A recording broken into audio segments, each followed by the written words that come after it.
Hello, everyone. This is Jeanette Shaliga, and I am here with Eleanor Brinsko, who's going to be our upcoming VGA speaker soon. Hello, Eleanor. How are you? I am fantastic. How are you, Jeanette? I am good. We have been emailing back and forth in preparation for this, and we found out that I'm a music teacher, and you have also been a music teacher, which is, I know, it's so funny to have like that close of a connection. So I'm a bassoon player, and Eleanor, you said you were a horn player. Horn, French horn. Yes. One of my friends, she's like, there's nothing French about it. Yeah. Exactly. It wasn't even developed in France. No. So I've tried really hard to remove the French from, when I say horn, yes. That's what I mean. We appreciate it. And when I was talking to kids as an elementary music teacher, I would talk about a French horn. They go, what? The horn on the Christmas trees. Oh, so yeah, so it depends. I can rate to see, kind of judge to see how much musical knowledge a person has if they understand what a horn is. So yes. Yeah. And I know we're way off topic from genealogy, but I will, with my kids, I'll still call a euphonium a baritone because that's what's on their music. Yeah. So like I confuse them, like just, whatever, but it would drive my euphonium friends, absolutely batty, but yep. Anywho, we need to talk about genealogy. Okay. We can do that. So, you were telling me prior to this interview here that you've got two young kids at home. What are their ages now?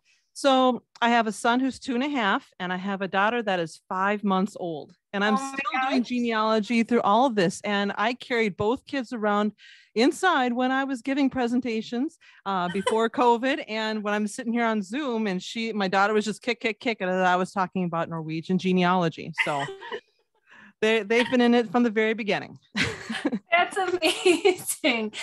And so you do your genealogy business while being a mom too. And you mentioned that you're hoping to expand and do more lectures, that's where you kind of you would like your business to go towards. Can you share a little bit about some of the topics that you talk about when you do your genealogy lecturing?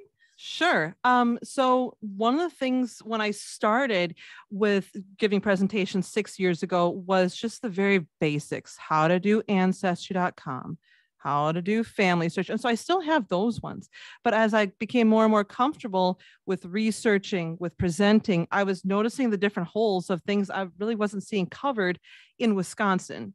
And so I've done ones on genealogy road trips. I've done one of my popular ones is about how to use the things that are hiding in your storage units to break down those brick walls. Because, we have a good amount of stuff online, but the best stuff is hiding in somebody's basement. And so it might be in your basement, it might be in a cousin's basement. So how do we get that materials? And it becomes very overwhelming when you inherit all this stuff. You have all this emotion behind somebody's passing, and then you inherit their household of stuff, and then you just don't want to look at it, but you're sitting there. Maybe it's time to start looking at that. Yeah. I have put together ones on Norwegian genealogy because my specialty is on Scandinavian genealogy. I'm originally from Minnesota, and so you bet I have Scandinavian blood. I'm 50% Scandinavian.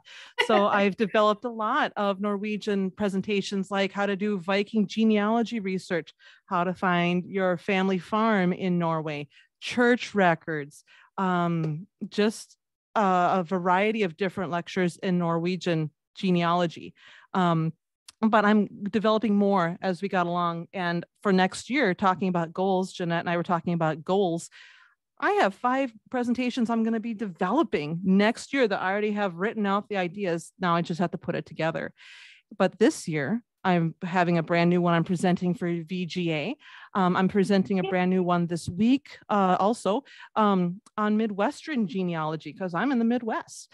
So, and then I have prison records, mining records, because up in the upper Midwest here, it's a lot of mining records and mining opportunities that people came from Europe to take part in order to create their new life.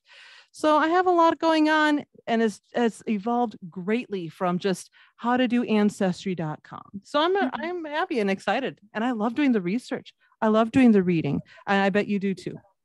I do. I started similar to you. I started lecturing at my local library, and again was beginning genealogy, and then I started to slightly like demo some other things, and it blossomed and grew. And now with there's so much content online that you can have access to, whether it's genealogy lectures, through your local society or Roots Tech or VGA or anything like that.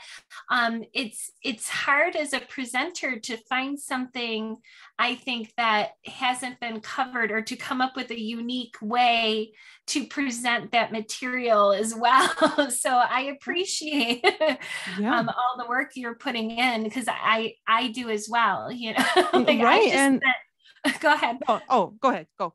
I was going to say, I just went on a little research trip to Tioga County, New York, and I spent an afternoon at their courthouse.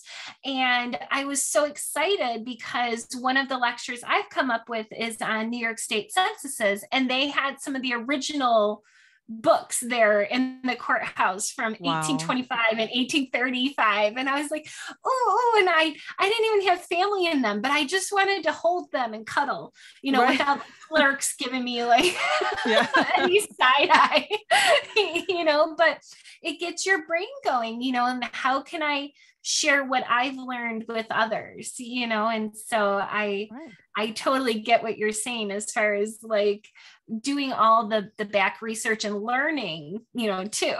Yeah. And it's so important to understand the historical and social context of what our ancestors were living in, because then it creates that list of records for you to go look at, instead of just relying on ancestry.com, pulling up census and birth and death, but there's so much more that can fill out our ancestors' lives. And I think that's important. And being able to hold those court records and those tax records, those books in your hands, I find that much more rewarding than just looking it up online quickly and relying on OCR, pulling up the correct information for you on these different databases. There's accessibility, but then there's accessibility, holding on to that object.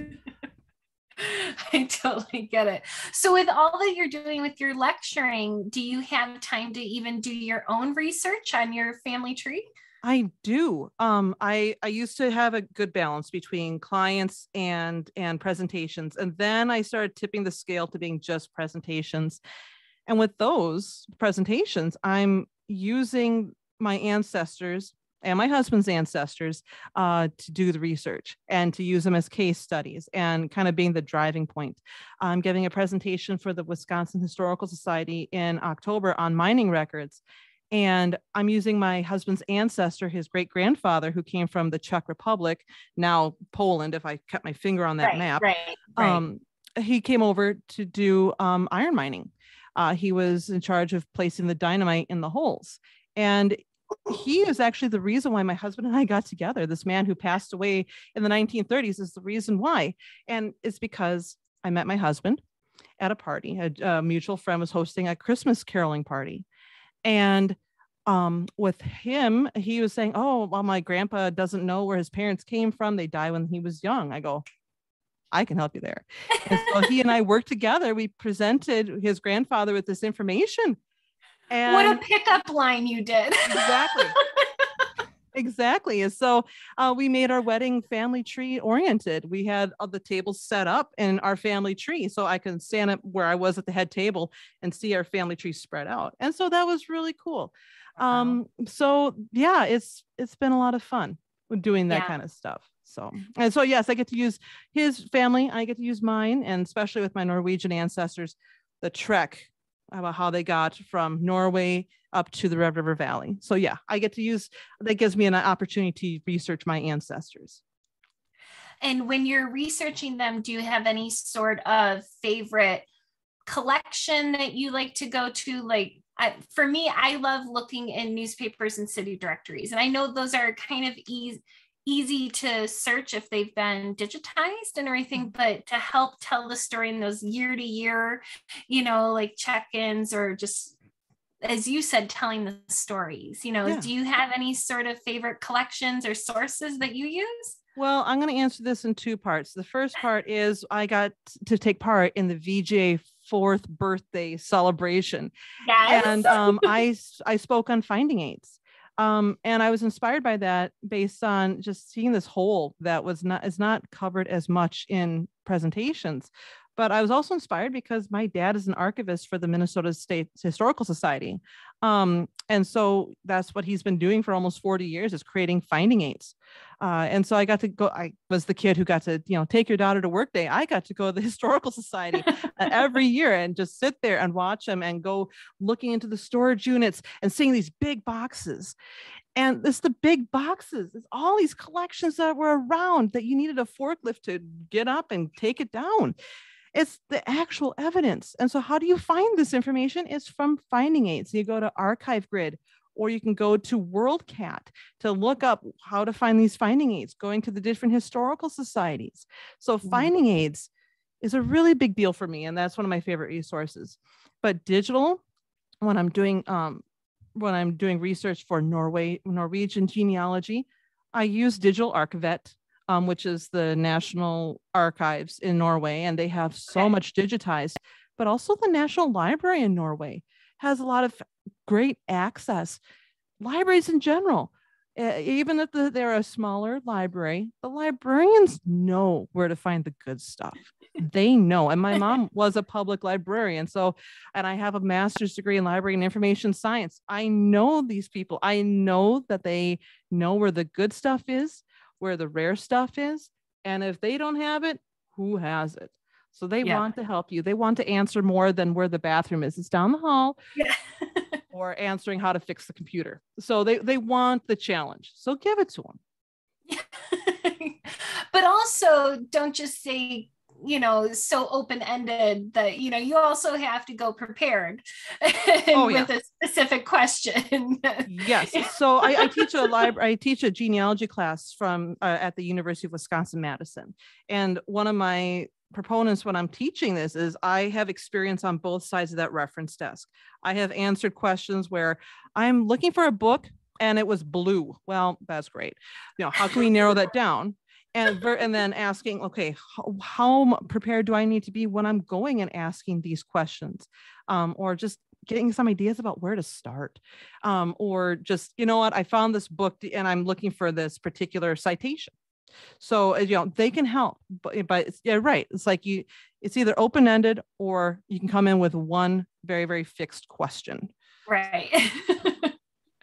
That's awesome. Well, it sounds like, as I'm looking at the title of your program for VGA coming up, that maybe what you're going to be showing us is going to be like organizing all of our things together. So the upcoming presentation you're doing for VGA is Google Workspace for Genealogical Research. Can you please tell us about that? Absolutely. This was one that I came up with when I was really seeing, wow, there's little being said about Google in genealogy. And Google is such a main fixture in our society. And they offer a lot of applications and services for free. When I was a teacher, I left during the pandemic. Our school district was solely based in Google Workspace. You had Google Docs, Google Files, Google Drive, all this stuff. So I was really comfortable with that. What I was able to do is transfer all that knowledge I learned as being a teacher and applied it to my business. So I'm able to write up documents on Google Docs, and I can create spreadsheets on Google Sheets and Google Earth, being able to visually track my ancestors going from Norway to the Red River Valley. It just brings it so much to life. And just adding that new layer, it's free, it's accessible as long as I have access to my phone. And it's become this project, these documents, these notes, a living thing instead of, well, it's a PDF and that's that. Sorry. No, let's help make our research more efficient by using Google and many different things that Google has to offer. So I'm going to be walking the audience through how to use about 10 to 12 different applications. And with the handout, I have a whole list, another page more of things I'm not going to be demonstrating that should be easy to self-navigate. So that's what my presentation's about. I went a little bit kicking and screaming into Google, Okay. because my school district, we were Microsoft 365, and then after using that for 2 years and me finally, figuring out, my district said, no, we're going to Google. And I went, like, but now that I'm there, I have also switched my personal to Google as well. Yeah. I like the idea of having it all in the drive, so that even if I'm at a library or something else, that I can just log in and get to my research without having, I remember the early days where I would actually bring my binders, Yep. along with me, or anything like that. And so it's so much easier knowing that even if your device runs out of power or something, wherever you are, that they probably have devices that you can utilize. And I love the connectivity that you can link to, even if you're in like a Word, or I don't want to say Word, if you're in a Google Doc, you can link to other Google Docs like within it, or to even Sheets, and things like that. And so if your reference notes, if you like to have them in Sheets, so you have all your different columns with your citations and your, your research log, but then you're writing the narrative in Google Docs, it talks to each other so nicely. And so Exactly. And you have that option when you're talking about linking. I can fix the information on one document, and what it would do if it is linked is that it would update the other linked document too. So you don't have to go copy and paste and make sure it does it. You do it in one spot and it automatically fixes it in that other document that is linked. Very cool. Well, Thank you so much. This has been so fun to chat with you today. And thank you. I am very much looking forward, as I'm sure everyone else will be, to your upcoming VGA presentation. Yes. Thank you, Jeanette. And thank you, VGA. And thank you for listening to our video here. Yeah. I'm excited. It's going to be a great presentation. So yeah, I'm looking forward to it. Thank you. Thank you.